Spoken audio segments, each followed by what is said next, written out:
नमस्कार दोस्तों, कैसे हो आप लोग। मैं आशा करता हूँ आप लोग बहुत अच्छे से होंगे।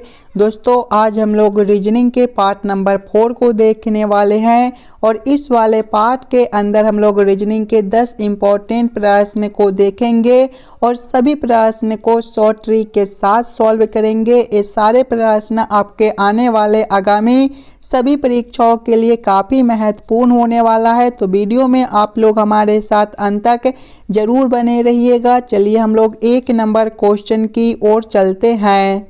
दोस्तों ये रहा क्वेश्चन नंबर 1। क्वेश्चन नंबर 1 हमें कह रहा है नीचे दिए गए प्रश्न में संबंधित शब्द को चुनिए। संबंधित शब्द चुनने के लिए बोला जा रहा है जिस प्रकार से पक्षी का संबंध पंख के साथ है उसी प्रकार से हम लोगों से पूछा जा रहा है मछली का संबंध कौन सा शब्द के साथ होगा जो इस वाले क्वेश्चन मार्क पर भरे जाएंगे। सबसे पहले आप लोग ये समझने की कोशिश कीजिएगा पक्षी से पंख किस प्रकार से लिखा हुआ है, ये दोनों शब्द आपस में किस प्रकार से संबंधित है।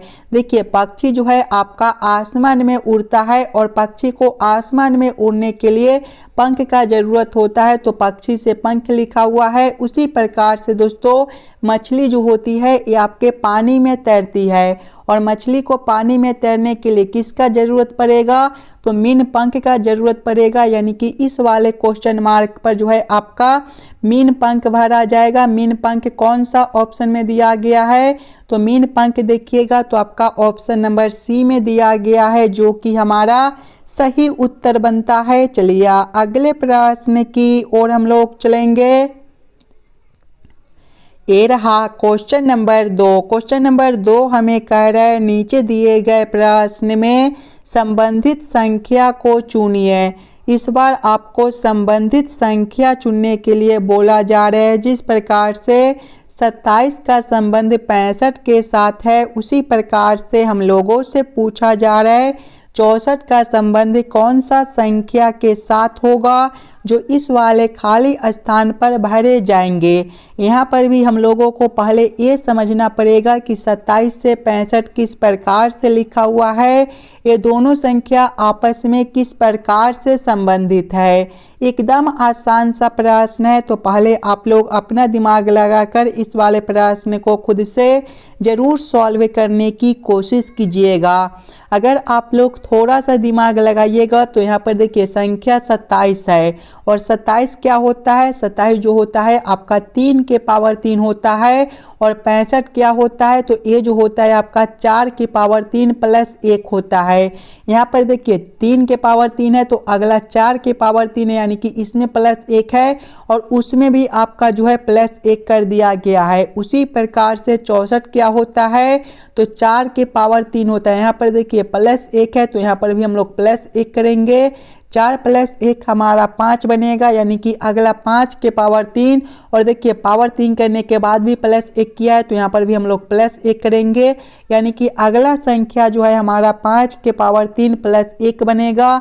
5 के पावर 3 आपका 125 होता है। 125 प्लस 1 करने पर 126 बनेगा, यानी कि इस वाले खाली स्थान पर आपका 126 भरा जाएगा। 126 ऑप्शन नंबर डी में दिया गया है जो कि हमारा सही उत्तर बनता है। चलिए अगले प्रश्न की ओर हम लोग चलेंगे।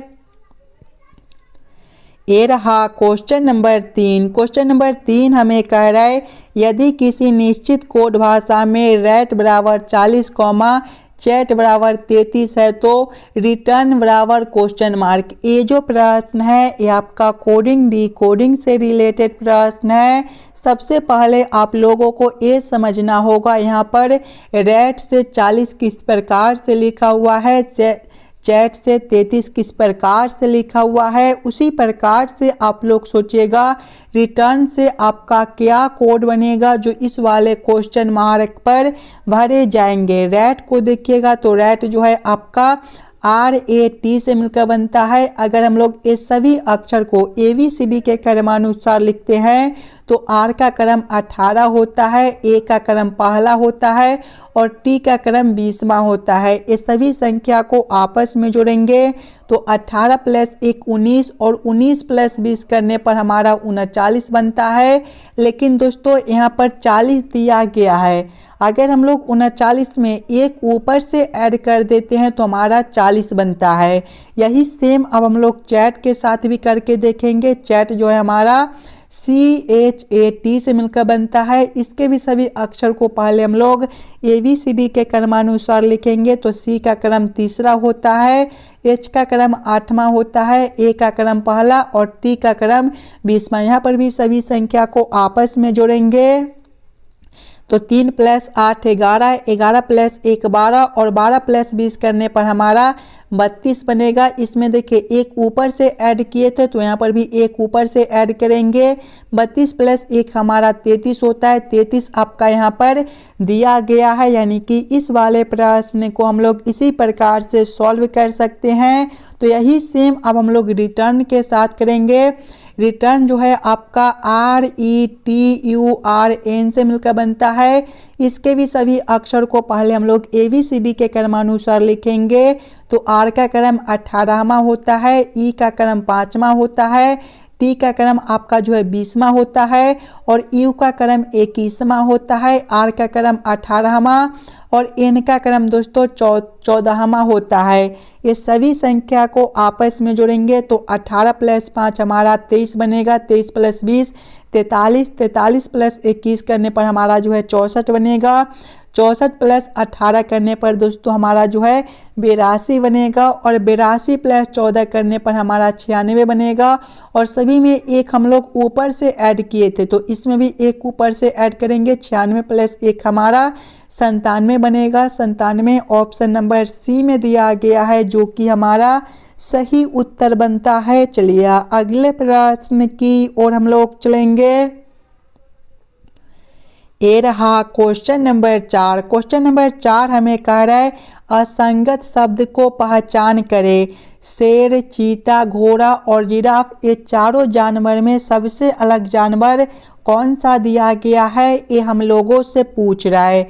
अगर आप लोग ध्यान से देखिएगा ये चारों ऑप्शन को और समझने की कोशिश कीजिएगा तो यहाँ पर देखिए शेर, चीता और जिराफ जो है आपके जंगली जानवर दिया गया है, जबकि घोड़ा जो है आपका एक पालतू जानवर होता है। यानी कि ये चारों ऑप्शन में सबसे अलग आपका ऑप्शन C घोड़ा बनता है। तो क्वेश्चन नंबर 4 का हमारा ऑप्शन नंबर C सही उत्तर हो जाएगा। चलिए अगले प्रश्न की ओर हम लोग चलेंगे।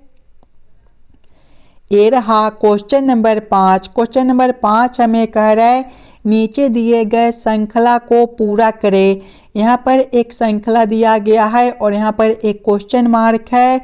इस वाले क्वेश्चन मार्क पर कौन सा संख्या भरा जाएगा ये हम लोगों से पूछ रहा है। पहले हम लोग सीरीज को ध्यान से देखेंगे और समझने की कोशिश करेंगे किस प्रकार का श्रृंखला सीरीज दिया गया है, कैसे हम लोग जल्द से जल्द सॉल्व कर सकते हैं। सीरीज को देखिएगा तो 43 है, 80 है, 117 है, 154 है और इसके आगे क्वेश्चन मार्क है। ये जो सीरीज है हमारा ऊपर की ओर बढ़ रहा है तो पहले हम लोग अंतर को देखेंगे। देखिए 43 से आपका दोस्तों 80 है, यहाँ पर जो है आपका प्लस 37 का अंतर है। 80 से 117 यहाँ पर भी आपका प्लस 37 का अंतर है। 117 से 154 है, यहाँ पर भी प्लस 37 का अंतर बनता है और आगे क्वेश्चन मार्क है प्लस 37 प्लस 37 प्लस 37, यानी कि अगला अंतर भी हमारा प्लस 37 का ही बनेगा। 154 प्लस 37 हमारा कितना हो जाएगा, तो 154 प्लस 37 जो है हमारा 191 बनेगा। 191 ऑप्शन नंबर डी में दिया गया है जो कि हमारा सही उत्तर बनता है। चलिए अगले प्रश्न की ओर हम लोग चलेंगे।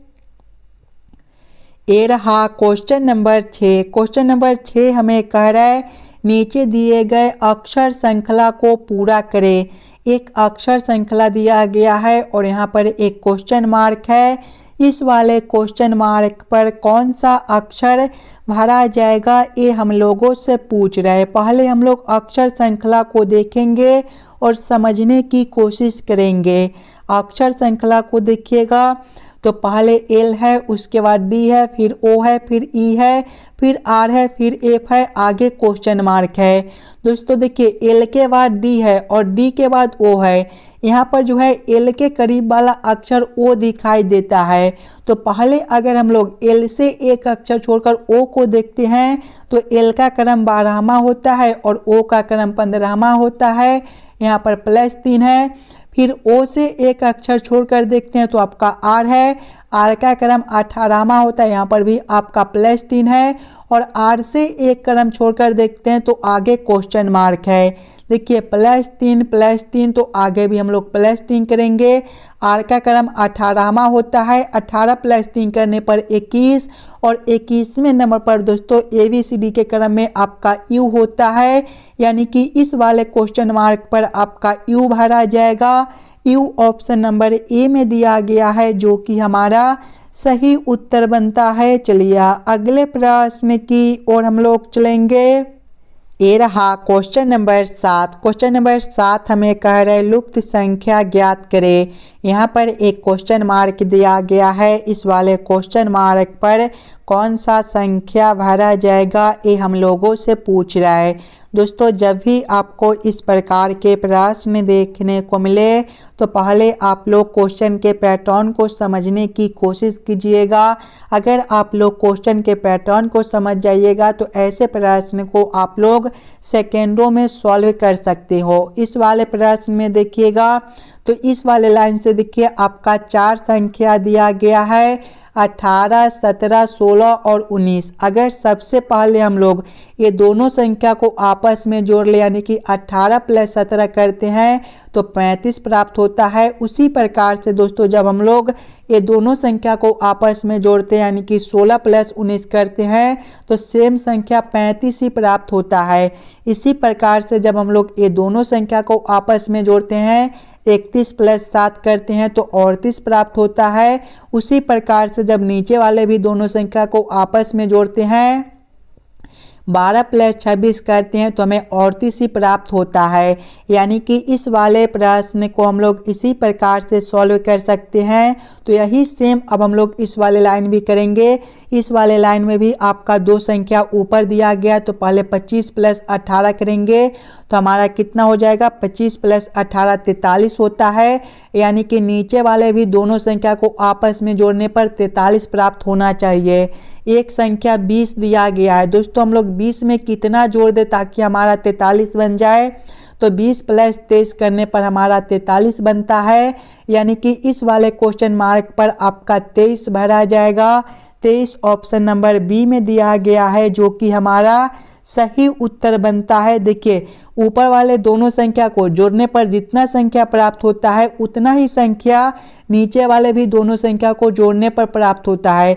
यानी कि यहाँ पर ये दोनों संख्या को जोड़ने पर 43 प्राप्त हुआ है तो नीचे वाले भी दोनों संख्या को आपस में जोड़ने पर 43 ही आना चाहिए। एक संख्या 20 है, 20 में हम लोग 23 जोड़ेंगे तो हमारा 43 बनेगा। 23 आपका ऑप्शन नंबर बी में दिया गया है जो कि हमारा सही उत्तर बनता है। चलिए अगले प्रश्न की ओर हम लोग चलेंगे।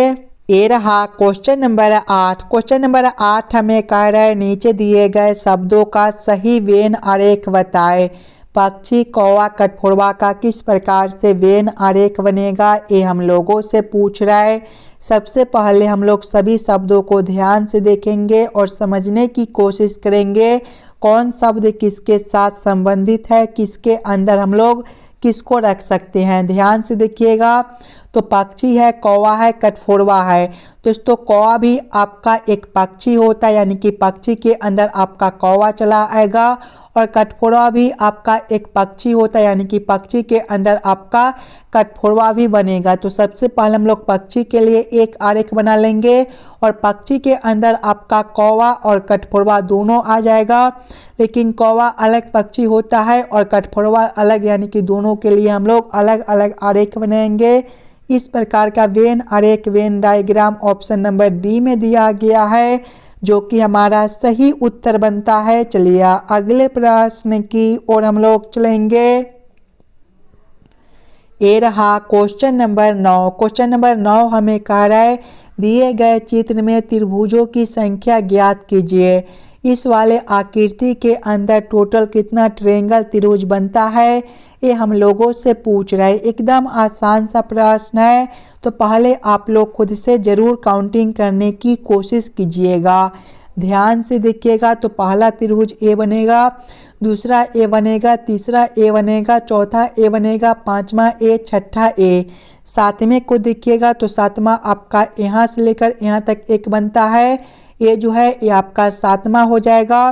और आठवें त्रिभुज को देखिएगा तो आठवां दोस्तों आपका यहाँ से लेकर यहाँ तक एक बनता है, ये जो है ये आपका आठवां हो जाएगा।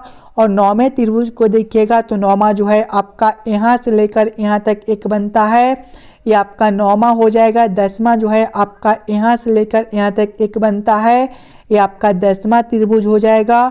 और दोस्तों 11वें त्रिभुज को अगर आप लोग देखिएगा तो 11वां त्रिभुज जो है आपका यहाँ से लेकर यहाँ तक भी एक बनता है, ये आपका 11वां हो जाएगा। और 12वां उसी प्रकार से यहाँ से लेकर यहाँ तक एक बनता है, ये 12वां हो जाएगा।